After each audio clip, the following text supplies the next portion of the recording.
நான் சில மாதங்களுக்கு முன்னாடி சொன்னேங்க, கந்த சஷ்டி நேரத்துல கந்தர் அனுபூதி சத்சங்கத்தும் போது சொன்னேன். சோசியல் மீடியா வந்து இன்ஃபர்மேஷன டெமோக்ரடைஸ் பண்ணுச்சு.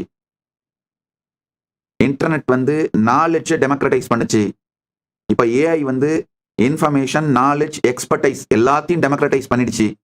அதனால 10 ஆண்டுகளுக்குள் வறுமை காணாமல் போய்விடும். பாவர்ட்டி காணாமல் போய்விடும். ரொம்ப கான்ஷியஸாவும் இன்டெலெக்சுவலாவும் அறிவு சார்ந்தும் ரிச்சான ரிலிஜியன்ஸ் மட்டும்தான் நிக்க போகுதுங்கய்யா. ஃபியர் சார்ந்து ஃபியரை யூஸ் பண்ணி பரப்பப்படுற ரிலிஜியனும், கிரீடை யூஸ் பண்ணி நீ கன்வெர்ட் ஆனா நான் உனக்கு இதை கொடுக்குறேன் அதை கொடுக்குறேன்னு பரப்பப்படுற ரிலிஜியனும் அடித்தளத்தை இழந்து கொண்டிருக்கின்றது.